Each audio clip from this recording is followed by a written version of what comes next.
Welcome to my class. আজকের topic, আমরা জানি যে গতদিন আমরা ফার্স্ট চ্যাপ্টারের উপরে অর্থাৎ রিলেটিভিটি অ্যান্ড কসমোলজি যে প্রথম অধ্যায় ছিল, সেই প্রথম অধ্যায়ের উপরে আমরা ডিসকাস করেছিলাম এবং ওই অধ্যায়ের সব থেকে ইম্পর্টেন্ট যে টপিকটা ছিল মাইকেলসন অ্যান্ড মোরলি এক্সপেরিমেন্ট এবং তার রেজাল্টের ইন্টারপ্রিটেশন। অর্থাৎ মাইকেলসন এবং মোরলি যে এক্সপেরিমেন্ট, আমরা ওয়ার্ল্ড ফেমাস নেগেটিভ এক্সপেরিমেন্ট যেটাকে বলেছেন, এটা যে কত বড় পজিটিভ ভূমিকা পালন করেছে যে in the development of relativity এবং অনেকগুলো থিওরির কারেকশনের ক্ষেত্রে, বিশেষ করে নন এক্সিস্টেন্স অফ ইথার যখন প্রমাণিত হলো, তখন প্রচুর থিওরিতে, প্রচুর ধারণায়, প্রচুর কনসেপ্টে কারেকশন আসলো। এবং আস্তে আস্তে আস্তে আস্তে এই যে মডিউলগুলো বা নলেজের যে উইং গুলো আমরা এখন দেখতে পাই এই জায়গায়,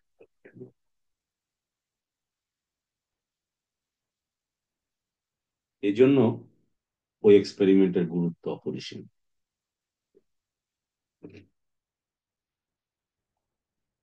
এবার আমরা আসছি আপেক্ষিকতার বিশেষ তত্ত্ব। তাহলে একটা হচ্ছে জেনারেল থিওরি অফ রিলেটিভিটি, সাধারণ তত্ত্ব। আর তার একটা স্পেশাল কেস হচ্ছে আমরা এখন যেটা পড়বো, আপেক্ষিকতার বিশেষ তত্ত্ব।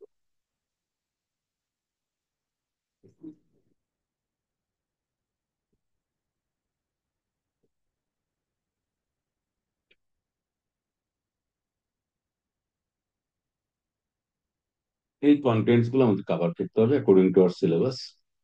এবং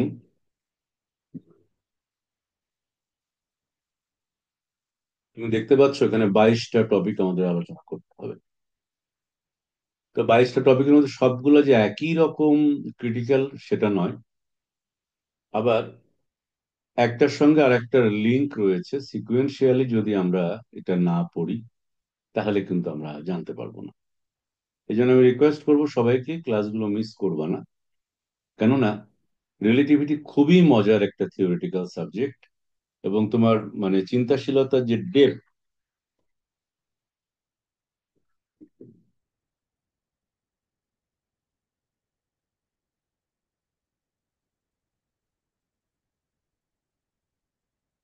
সমস্যা,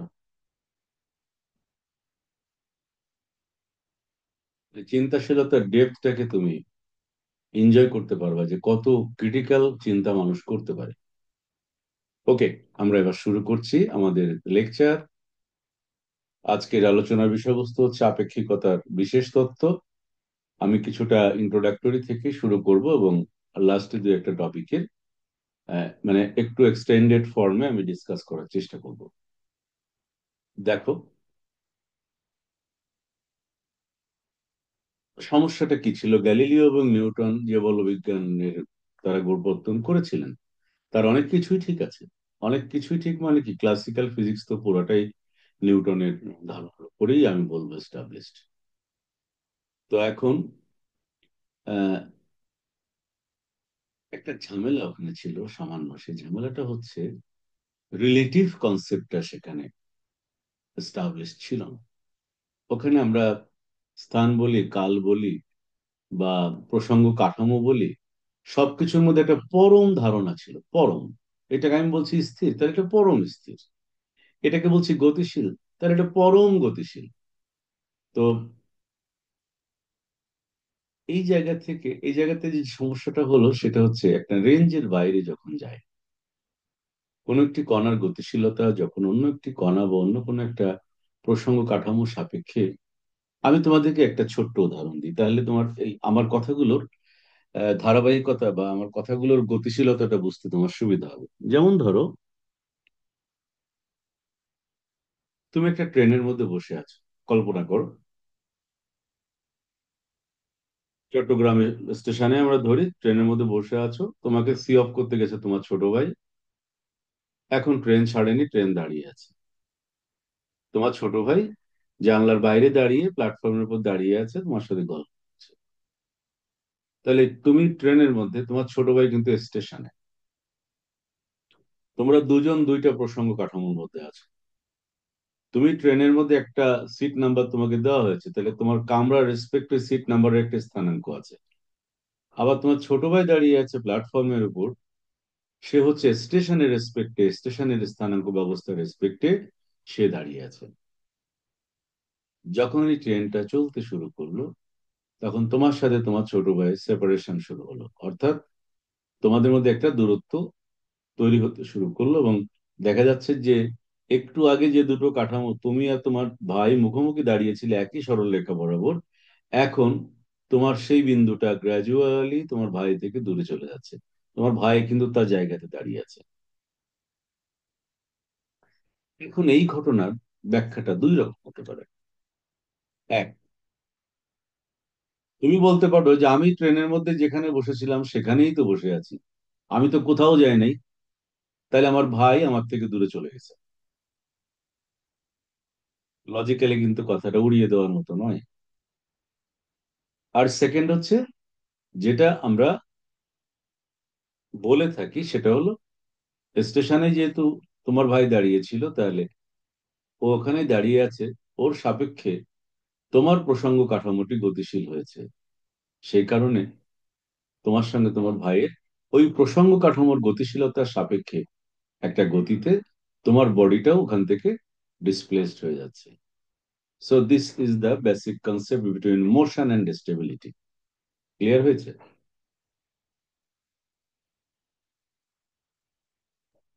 জি স্যার। তোমার প্রসঙ্গ কাঠামো হচ্ছে ট্রেন, তোমার ভাইয়ের প্রসঙ্গ কাঠামো হচ্ছে স্টেশন। তো স্টেশনের রেসপেক্টে তোমার ভাই যেখানে ছিল সেখানেই আছে, ট্রেনের সাপেক্ষে তুমি যেখানে ছিলা সেখানেই আছো। তফাৎটা হচ্ছে স্টেশনের সাপেক্ষে তোমার দূরত্ব তৈরি হচ্ছে। ক্লিয়ার? জি স্যার। এখন যদি আমি এই রেফারেন্সটা না দিতাম জি যে, স্যার। হ্যাঁ বলো, কেউ কিছু বললে?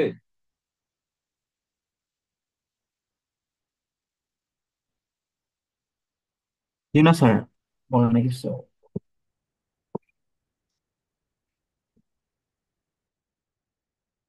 তাহলে স্টেশন এবং ট্রেন এই দুটো প্রসঙ্গ যদি না আসতো, তাহলে কিন্তু আমরা এই বর্ণনাটা ক্লিয়ার করে দিতে পারতাম না।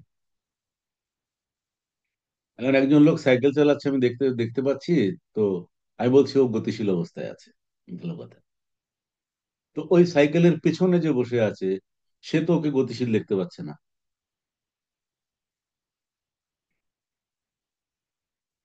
পাচ্ছে? জি না স্যার। তুমি মোটর সাইকেলের উপর বসে আছো, তোমার পিছনে আরেকজন বসে আছে। তো তোমরা দুইজন তো মোটর সাইকেলে বসার সময়ও যে দূরত্বে ছিলে সিটের উপর, তোমরা তো 50 মাইল যাওয়ার পরে একই দূরত্বে আছো, তাহলে তোমরা তো পরস্পরের সাপেক্ষে গতিশীল নও।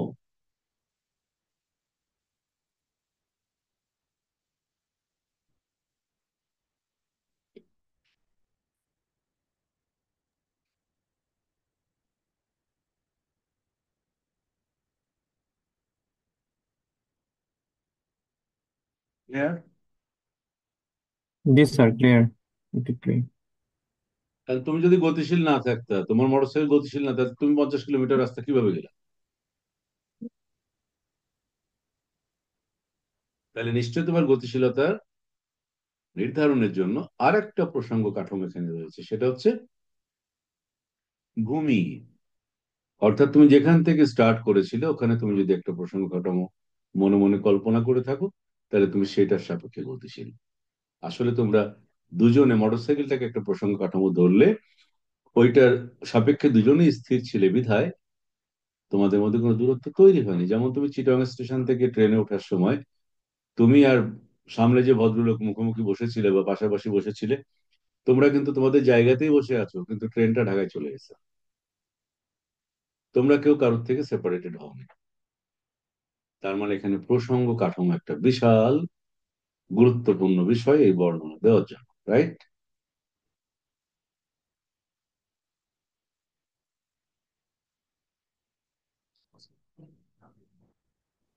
ঠিক কিনা?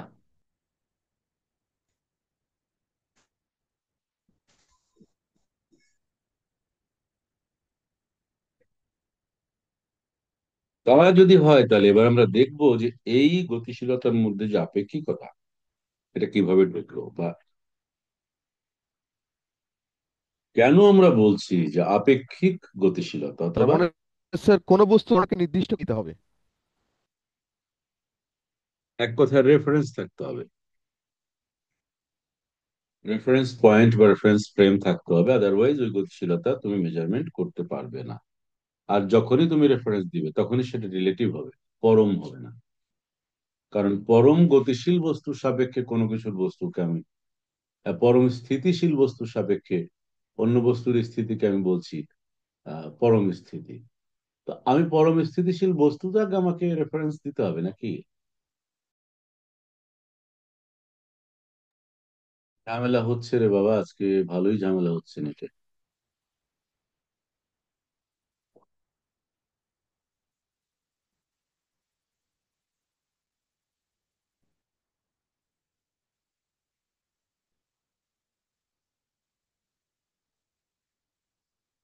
ভালো করে লক্ষ্য করো, আমি স্পেশাল থিওরির গ্রাউন্ডটা একটু আলোচনা করি তোমাদের সাথে, বোর্ডের দিকে তাকাও।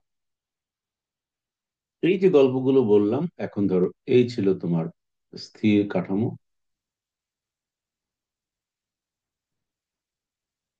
এর সাথেই ছিল গতিশীল কাঠামো, মানে আরেকটা কাঠামো মনে করো। স্টার্টিং এ দুজনের, এটার মূলবিন্দু ও, এটার মূলবিন্দু ও প্রাইম, এটা মনে করো এক্স, এটা এক্স প্রাইম, এটা মনে করো ওয়াই, এটা ওয়াই প্রাইম, এটা মনে করো জেড, এটা জেড প্রাইম। অর্থাৎ আমরা এটাকে বলছি এস কাঠামো, এটাকে বলছি এস প্রাইম কাঠামো, নামকরণের ব্যাপার। এই কাঠামোর সাপেক্ষে তোমাকে যে সি অফ করতে আসছিল সেই কাঠামোর সাপেক্ষে দাঁড়িয়েছিল step। আর তুমি স্টেবল আছো এই কাঠামোর সাপেক্ষে। কিন্তু যখনই এটা একটা নির্দিষ্ট বেগে মুভ করছে, ধরো সমবেগ, কিছুক্ষণ পর তোমাদের সিচুয়েশনটা হয়ে গেল এরকম।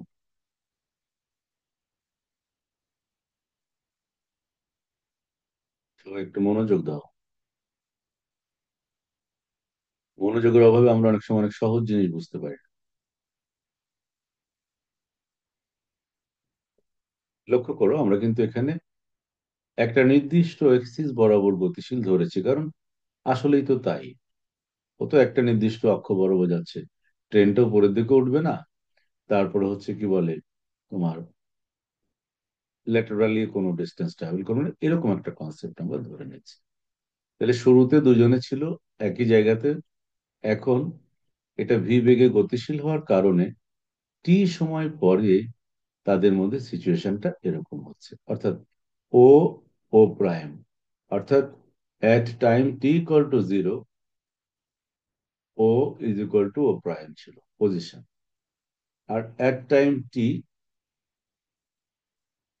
তাহলে ও, ও প্রাইম ডিস্টেন্স মানে হচ্ছে ভিটি, কারণ সেটা টি বেগে ভি, ভি বেগে টি সময় যাবত গতিশীল। এ ব্যাপারে কারো কোনো সন্দেহ আছে বা কোনো কনফিউশন আছে কিনা? জি না স্যার।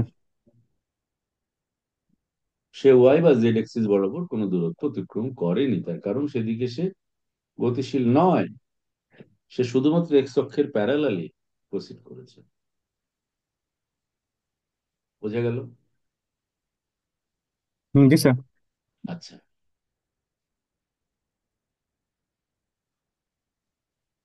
এখানে একটা বিন্দু, মনে করো তুমি যে সিটে বসে আছো, তোমার স্থানাঙ্ক হচ্ছে ওই, তোমার কাঠামোর সাপেক্ষে স্থানাঙ্ক হচ্ছে x prime, Y prime, Z prime. কিন্তু এখানে তো আর একটা তোমার ভাই দাঁড়িয়েছিল এখানে, ও তো আশা করতে পারে যে আমার ভাই এখন এখান থেকে তার এক্স ওয়াই জেড ডিস্টেন্স কত, সেটা যদি সে আশা করে তাহলে সে মাপবে এক্স ওয়াই জেড। এখন এক্স মানে হচ্ছে এই কাঠামোর মূল বিন্দু থেকে দূরত্ব,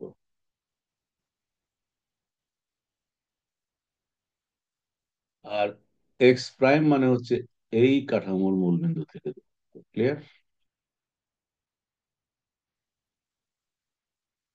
তাহলে এক্স মানে হচ্ছে x prime plus O O prime, তার মানে x prime plus v t, right?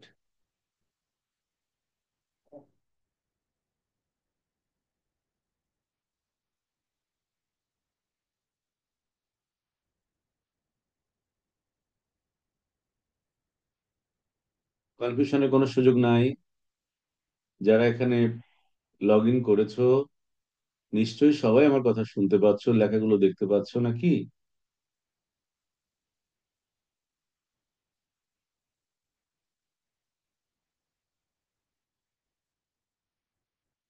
দেখতে পাচ্ছ, শুনতে পাচ্ছ?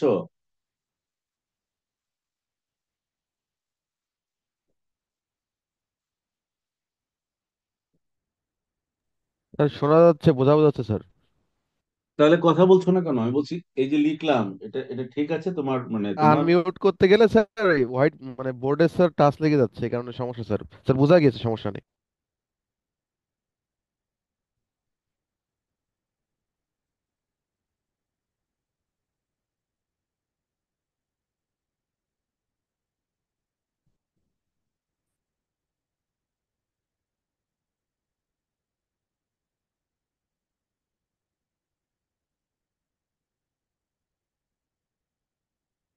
পরিষ্কার দেখা যাচ্ছে যে এখান থেকে দুইটা রিলেশন একটা পাচ্ছি। একটা হচ্ছে আনপ্রাইমের মাধ্যমে প্রাইমের রিলেশন, আর একটা হচ্ছে প্রাইমের মাধ্যমে আনপ্রাইমের রিলেশন।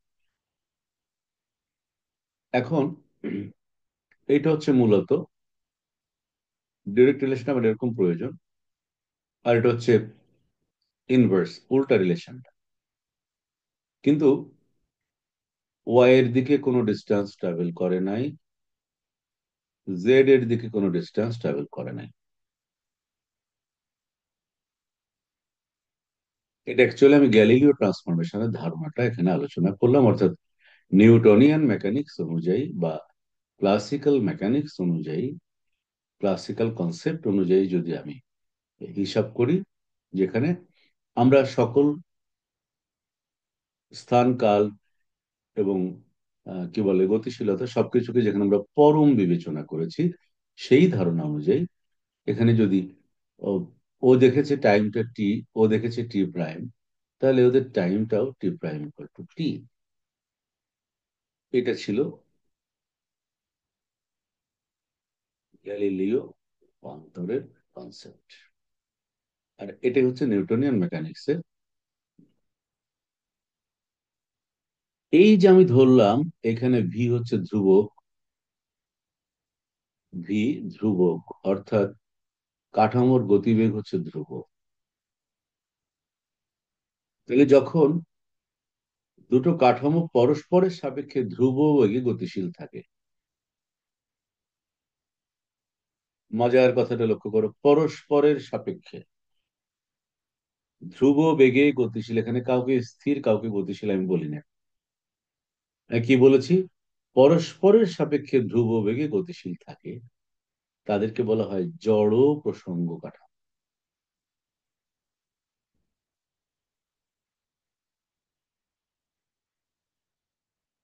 কি বলা হয়? কি বলা হয়? জড় প্রসঙ্গ কাঠামো বা ইনার্শিয়াল ফ্রেম অফ রেফারেন্স। যখনই, কিন্তু এটা কি সারা জীবন, মানে পৃথিবীর সব গতিতে কি প্রসঙ্গ কাঠামো জড় থাকবে এমন কোনো কথা আছে? মানে কনস্ট্যান্ট বেগে গতিশীল থাকবে এমন কোনো কথা আছে? জি না স্যার। তাহলে আমরা আগে সংজ্ঞা দুটো ক্লিয়ার করি। জড় প্রসঙ্গ কাঠামোর সংজ্ঞা হচ্ছে, এটা খুব জরুরি, কাঠামো মানে যেখানে নিউটনের গতির সব সমীকরণ উপলব্ধি করা সম্ভব।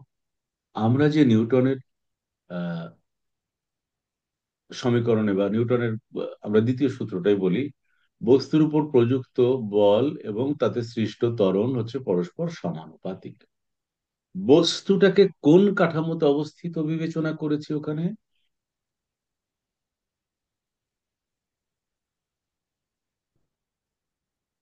জি না স্যার, ওখানে তো করা হয়নি স্যার।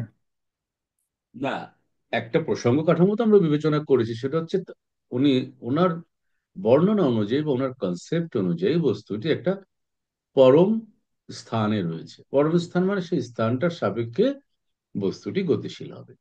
তাই ওই স্থানটি হয়তো স্থির রয়েছে, অথবা সর্বোচ্চ এমন হতে পারে যে সে যদি গতিশীল থাকেও তাহলে সমবেগে গতিশীল রয়েছে। কিন্তু এটা তো পুরা বিশ্ব ব্রহ্মাণ্ডের চেহারা তো এরকম নয়।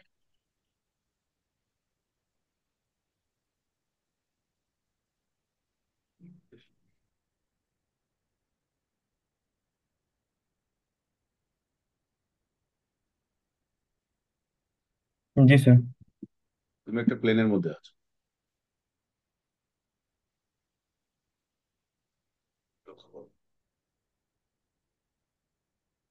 কল্পনা করে বিশাল একটা জাহাজ বা প্লেন, যাই হোক, ও একটা ত্বরণে গতিশীল আছে, হতে পারে না?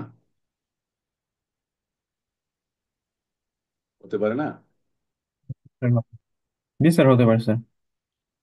আর তুমি ওর মধ্যে মোটরসাইকেল চালাচ্ছ বা তুমি ওর মধ্যে অন্য একটা কার চালাচ্ছ, তোমার ত্বরণ হচ্ছে এ প্রাইম।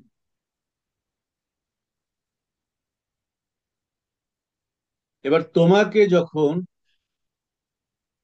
দুজনের সাপেক্ষে স্থির কাঠামো থেকে একটা লোক তোমাকে অবজার্ভ করবে, অবজারভার, সে কি করবে?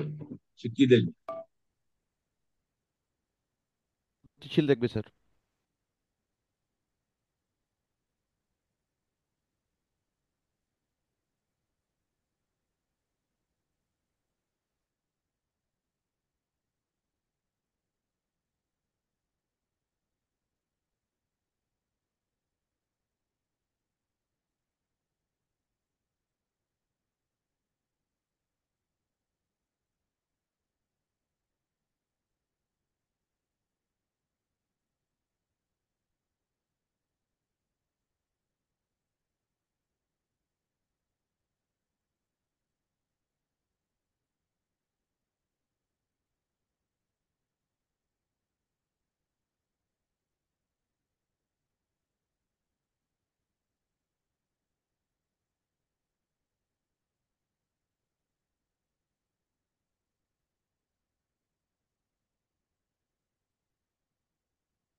তাহলে তুমি হিসাবটা কিভাবে করবো বলো আমাকে।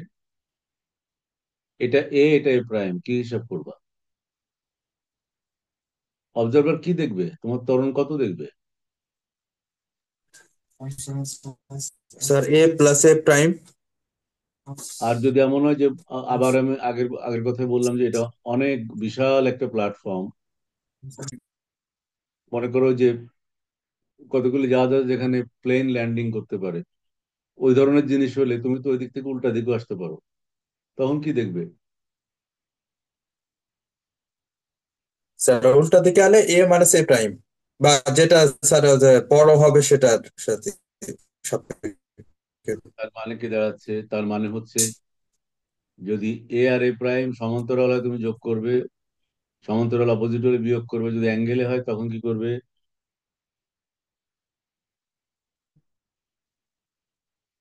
অতএব সমস্যাটা এত সহজ নয়, সমস্যাটা এত সহজ নয়। আর তখন এই যে রেফারেন্স ফ্রেম, যেটা ত্বরণ নিয়ে গতিশীল অবস্থায় আছে, এখানে তো নিউটনস ল তুমি যদি রিয়েলাইজ করতে চাও, it will be very difficult for you. ওইটা নিয়ে তো আমরা আগে চিন্তা করি নাই। যে আমার তো একটা, আমি যে ফ্রেমে গতিশীল আছি সে ফ্রেমেরও তো একটা ত্বরণ থাকতে পারে, থাকতে পারে না? জি স্যার, থাকতে পারে স্যার। আমি একটা এক্সপেরিমেন্ট করছি, আর্থ সার্ফেস থেকে আমি উপরে মনে করে ছেড়ে দিলাম, আমি একটা ফ্রেম অফ রেফারেন্স কোন একটা বক্স এর মধ্যে আমি আছি, আমি নিজেকে রিলিজ করে দিয়েছি, তো এখানে এক্সপেরিমেন্টটা করব। তা আমি তো অটোমেটিক্যালি জি ত্বরণের নিচের দিকে নামছি, কারণ আমি এর মধ্যে যে হিসাব নিকাশ করবো সেটা কি আদৌ রাইট?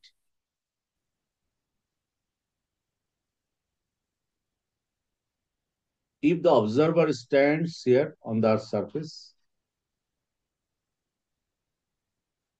তুমি যদি ভূপৃষ্ঠের উপর দাঁড়িয়ে থাকো আর আমি এখানে করি, তুমি আমাকে দেখছো, আমি যা হিসাব করব তোমার হিসাব কি মিলবে?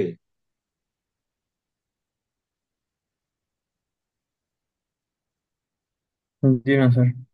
আমি যা দেখবো তোমার আর তোমার দেখা আমার দেখা কি এক হবে?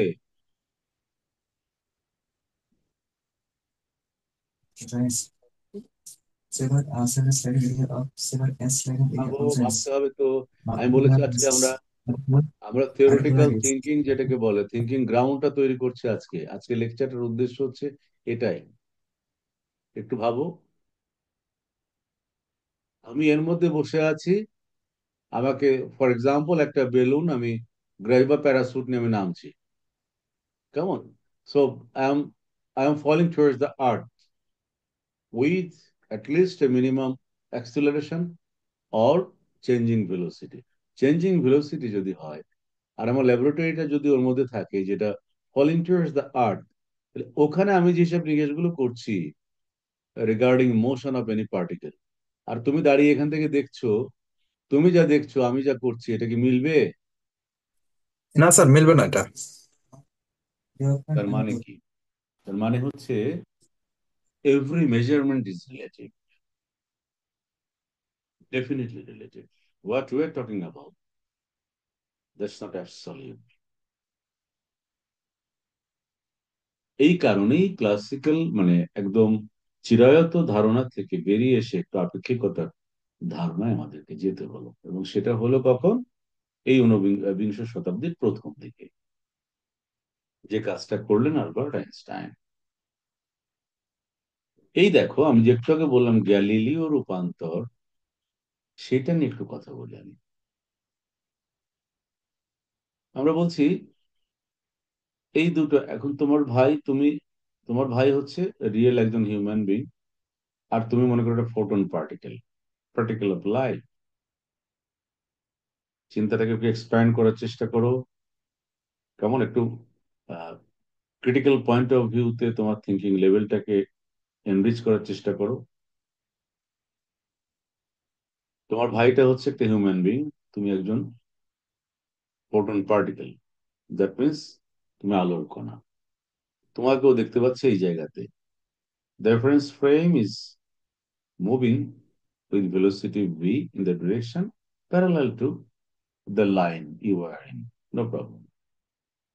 এখন টি সময় পরে তোমার অবস্থান হচ্ছে, তোমার ভাইয়ের সাপেক্ষে তোমার অবস্থান হচ্ছে x is equal to x prime plus v t. তাহলে তোমার ভাইয়ের সাপেক্ষে তোমার বেগের কি অবস্থা? ডিএক্স বাই ডিটি যদি বের করি, তাহলে DX prime by DT plus V. আমি যদি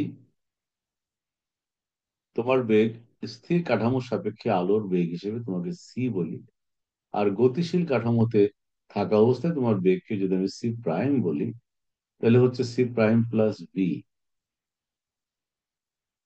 রাইট?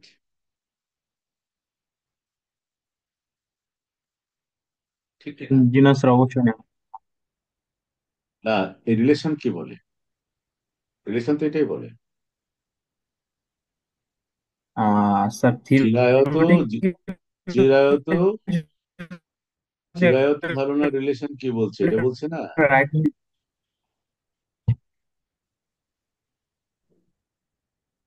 তোমার কথা আমি বুঝতে পারিনি জি শাহজাহান। স্যার।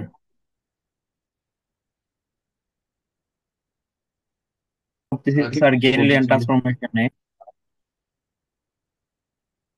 হ্যাঁ, জি স্যার। মানে আমরা যে রিলেশনটা লিখলাম, যেটা সাধারণ আমাদের সাধারণ হিসাব অনুযায়ী বা চিরায়ত ধারণা অনুযায়ী যে রিলেশনটা আমি লিখেছি, সেই অনুযায়ী বললে তো এটাই হয় নাকি? জি স্যার, সে অনুযায়ী বলেছে এটাই হয় স্যার, কিন্তু তো সেইটা নিয়ে তো কথা বলছি আমরা আমরা আমাদের একজন আইনস্টাইন কেন দরকার ছিল, বা একজন আইনস্টাইন কেন সম্মানিত হবেন, একজন আইনস্টাইন কেন মানে যেখানে আমরা যে কোনো পদার্থবিজ্ঞানের, বিশেষ করে বলবিদ্যা বা যে কোনো থিওরিকে আমরা এস্টাবলিশ করতে নিউটনের ল সাপোর্ট করে কিনা সেটা নিয়ে আমরা কথা বলি।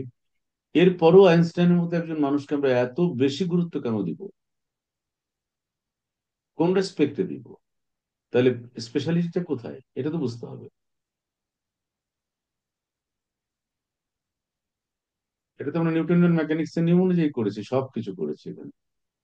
আমরা we we can't disregard Newtonian mechanics or Newtonian concept, কিন্তু ওই যে স্পেশাল কেস রয়েছে, স্পেশাল কেস রয়েছে বলেই এটা স্পেশাল রিলেটিভিটি। এবং অবশ্যই with satisfying proper boundary condition আর special case, condition of special case, আমরা কিন্তু রিলেটিভিস্টিক মেকানিক্স এর যে কোনো জায়গা থেকে ওই যে রিলেটিভ ভেলোসিটি, যখনই velocity is not comparable with the velocity of light, তখনই কিন্তু আমরা ক্লাসিক্যালি চলে আসি, এবং ওই কন্ডিশন অ্যাপ্লাই করলেই কিন্তু আমরা নিউটনিয়ান মেকানিক্সে চলে আসি। এটা একটা মজার বিষয়। আজকে তো প্রথম লেকচার, খুব বেশি কিছু তো আলোচনা করা সম্ভব না, কিন্তু যখন আমরা সামনে যাব দেখবা প্রত্যেকটা, এবং আমি এটা খুব পছন্দ করি, তোমরা যারা আমার এক্সিস্টিং স্টুডেন্ট আছো তোমরা জানো যে আমি যখন যেটাই পড়াই তার প্রিভিয়াস রেফারেন্স, ফিউচার রেফারেন্স এবং কম্পারেটিভ স্টাডিটা আমি করি, করি কিনা? জি স্যার অবশ্যই করেন স্যার। এটা যখন আমরা করব তখন দেখবা যে এটা কঠিন তো প্রশ্নই আসে না, রিলেটিভিটির মতো এরকম মজার সাবজেক্টই থাকতে পারে না, যদি সত্যিকার অর্থে কোনো স্টুডেন্ট বা কোনো শিক্ষার্থী বা কোনো লার্নার সঠিক পথে এটা শেখার চেষ্টা করে, সঠিক উদাহরণ, সঠিক সিনারিও, সঠিক ইমাজিনেশন, সঠিক থিঙ্কিং লেভেল। ঠিক এর উল্টা কথা হচ্ছে যদি কেউ না বুঝে মুখস্থ করতে যায়, তার মতো মানে বিপদ সংকুল আর কেউ হবে না, কারণ মুখস্থ করে সে কিছুই লিখতে পারবে না। বিশেষ করে quantum mechanics, relativity and cosmology, nuclear physics, এই তিনটা সাবজেক্টে মানে যদি কেউ ওই যে ফটোকপিক ব্রেন ছাড়া, ফটোকপিক ব্রেনও পারবে না, I am in doubt, photocopic brain যাদের আছে তারাও পারবে না। আমি উল্টোটা বলি, যদি সিকুয়েন্সিয়ালি কেউ বুঝে বুঝে সামনের দিকে যায়,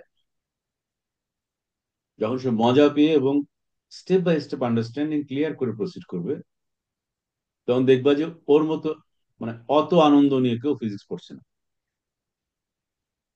this is the difference between proceeding with understanding and without understanding.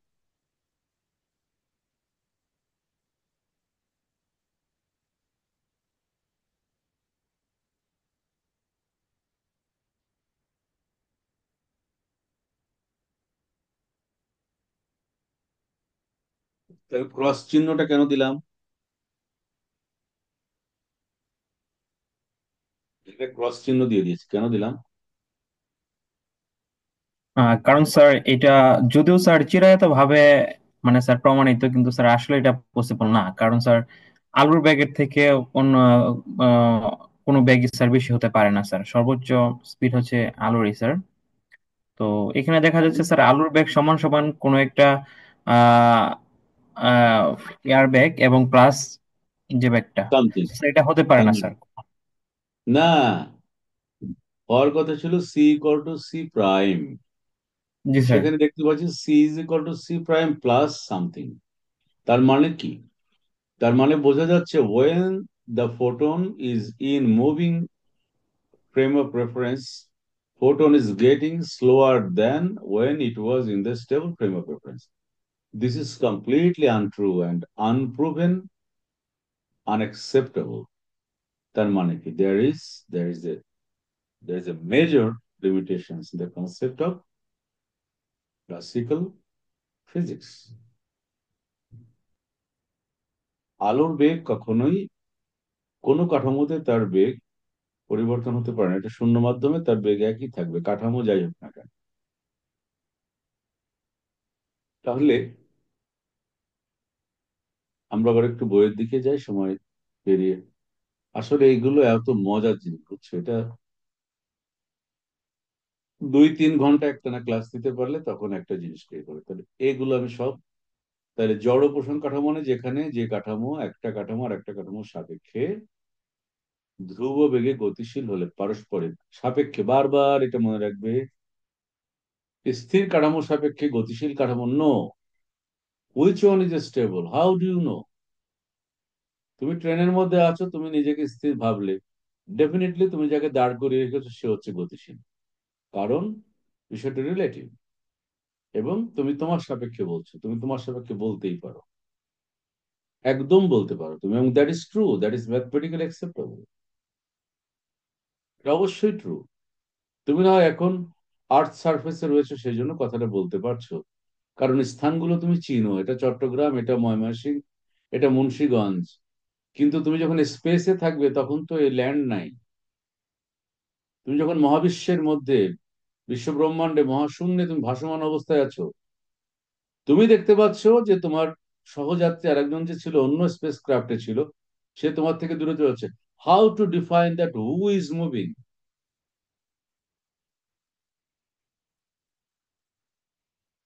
You don't have any reference point. চারিদিকে কোনো স্টেবল কোনো পয়েন্ট নাই, তুমি কি করে ডিফাইন করবে তুমি দাঁড়িয়ে আছো না ও দাঁড়িয়ে আছে?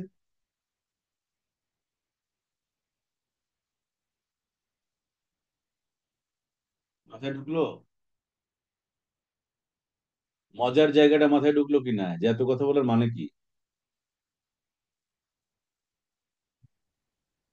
জি টাকা, স্যার, মোটামুটি। জি স্যার। মানে যেখানে কোনো রেফারেন্স করার কোনো সুযোগ নাই, কোনো চট্টগ্রাম বন্ধ, রেলওয়ে জাংশন নাই, বা ঢাকা বিমানবন্দর স্টেশন নাই, কমলাপুর স্টেশন, কিচ্ছু নাই। ইভেন আমার আশেপাশে আমি কাউকে দেখতেই পাচ্ছি না। মহাশূন্যে মহা আহ, কি বলে, আইসোলেশনে আছি। আমার আশেপাশে আমি কাউকে লোকেট করতে পারছি না, এবং সেটা অপ্রাসঙ্গিক মনে। কিন্তু দেখতে পাচ্ছি যে আমরা দুটো স্পেস ক্রাফট বা দুটো স্যাটেলাইটে দুজন ছিলাম, কিছুক্ষণ আগে একসাথেই ছিলাম, এরপরে দুজনের মধ্যে সেপারেশন তৈরি হচ্ছে। আমি গতিশীল কিনা সেটা বুঝতে গেলে আমি বাইরে হাত বের করলে বাতাস লাগছে কিনা সেটা বুঝতে পারলে আমি বুঝতে পারবো। আমি তো তাও বুঝতে পারবো না, কোনো বাতাস নেই তো। So how to predict, how to estimate? সুতরাং definitely we always stay in relative concept.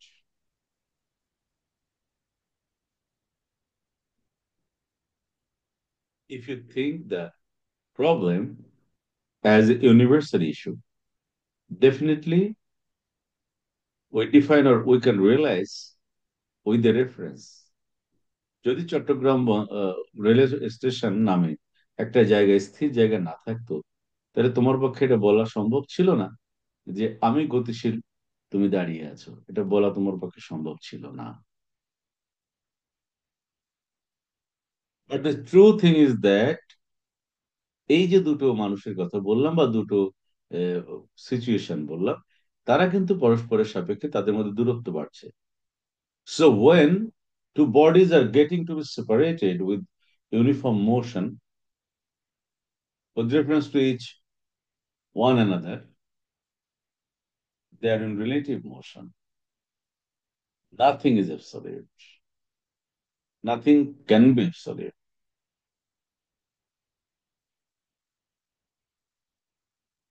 Clear?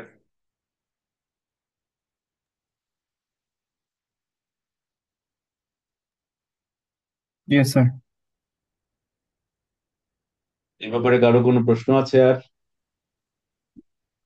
আমি চাইলে তোমাদের আজকে লরেন্স ট্রান্সফরমেশন পর্যন্ত পড়িয়ে দিতে পারতাম, কিন্তু আমার মনে হয় এই মজাটা পাইতে না, ভাবনার এই জায়গাটা তোমাদের মধ্যে কাজ করতো না মনে হয়। এই রুটিন ওয়ার্ক হিসেবে একটা ক্লাস, আচ্ছা ঠিক আছে আমি টান দিয়ে চলে যাই, ওদের তো পরীক্ষার খাতায় লিখতে হবে, অসুবিধা কি? আমি কিন্তু সেভাবে চিন্তাটা করিনি।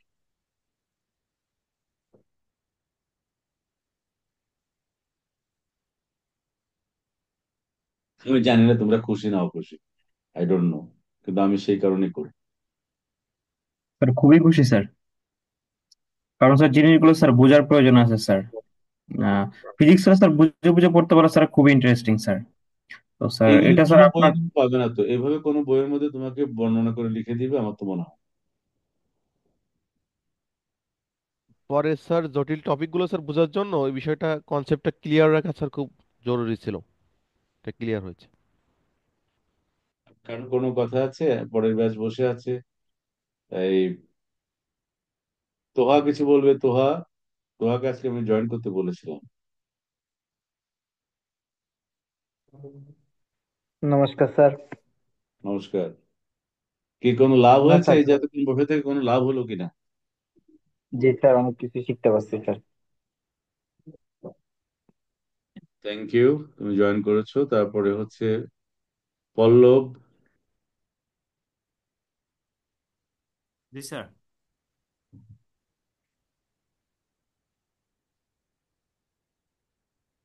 কোনো লাভ হলো ক্লাস করে? জি স্যার।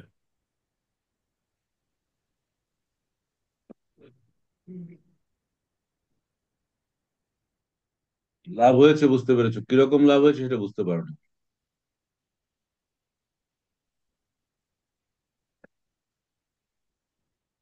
বললাম, খুব সংক্ষেপ উত্তর দিয়ে চলে গেল, ঠিক আছে, অসুবিধা নেই।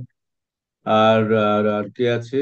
নাজমা আছে, রিফাত আছে, জাহিদ আছে। তোমরা বলো একটু একটু, আজকের এই ডিসকাশনটা থেকে তোমার কাছে কি মনে হয়েছে, যে তোমার মানে তোমার নিজেকে, তোমার নিজের মধ্যে কেমন একটা ফিলিংস আসছে বলো।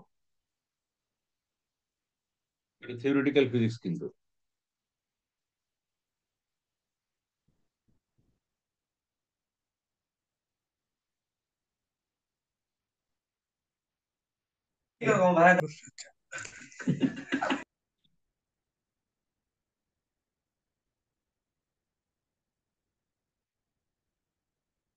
হ্যাঁ, রিফাত বলো। স্যার আমি একটু ভিড়ের মধ্যে আছি, মানে বাইরে আছি, কথা বলতে সমস্যা হচ্ছে। 20টা ডিম নিয়ে আসবো এখনো হচ্ছে না, ডিম তো হলোই। তে আমি কি ডিম তো এখানে তো ডিম নিয়ে কোনো কথা বলিনি, কি আশ্চর্য। স্যার ও বলতেছে স্যার একটু ভিড়ে আছে তো স্যার, ওর ওখানে কথা বলতে সমস্যা হচ্ছে। ও আচ্ছা আচ্ছা, সরি সরি, আমি বুঝতে পারিনি। আচ্ছা, তা আর যারা আছো যদি কেউ কিছু বলতে চাও বলো, নাহলে আমরা ক্লোজ করব। নাজমা কিছু বলবে?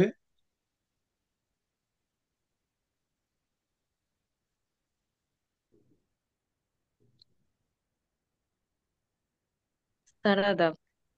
আদা, না স্যার, বলবো না। কিচ্ছু বলবে না?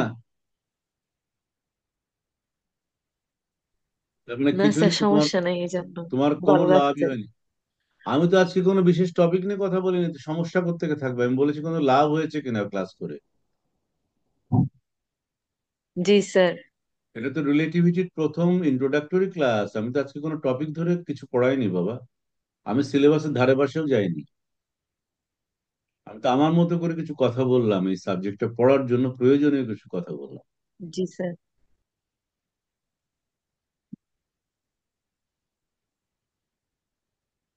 তবে স্যার আসলে আপনি যে কথাটুকু বলছেন স্যার, এটা স্যার ওই বলছেন না স্যার যে আমাদের একটা থিঙ্কিং গ্রাউন্ড তৈরি হয়েছে স্যার। আসলে স্যার এটা সত্যি যে স্যার আপনি যতটুকু বুঝাই স্যার, এটুকু যদি স্যার থিঙ্ক করি স্যার, এটার উপর মনে হয় স্যার 3-4 গুণা থিঙ্ক করা যাবে স্যার। এবং থিঙ্ক করে স্যার আমরা অনেক কিছু স্যার জানতে পারবো। এটাই উদ্দেশ্য ছিল স্যার আমার আজকে, যে how to think, how to start thinking, how to get thyself motivated to critical thinking and to analyze the critical things. এটা তো সহজ বিষয় নয় বাবা, এগুলো এত সহজ বিষয় নয়। আমি তো কোনো জটিল প্রসঙ্গ নিয়ে কথা বলিনি, তারপরও তুমি চিন্তা করো যে কখনো কি এভাবে ভেবেছো? এর আগে কখনো ভেবেছো এভাবে ভাবা যায়? জি না স্যার, ওইভাবে ভাবা হয়নি স্যার। তা আশা করি আগামী ক্লাসটা আরো এনজয় করবা। সবাই ভালো থেকো। ইনশাল্লাহ। শুভরাত্রি। শুভরাত্রি, সবাই ভালো থেকো। শুভরাত্রি স্যার। আবারও বলছি, সাবজেক্টটা খুবই ক্রিটিক্যাল, আবার খুবই মজার। লজিক্যাল, হ্যাঁ, খুবই ইন্টারেস্টিং। সবাই ভালো থেকো, সবার কল্যাণ হবে। শুভরাত্রি।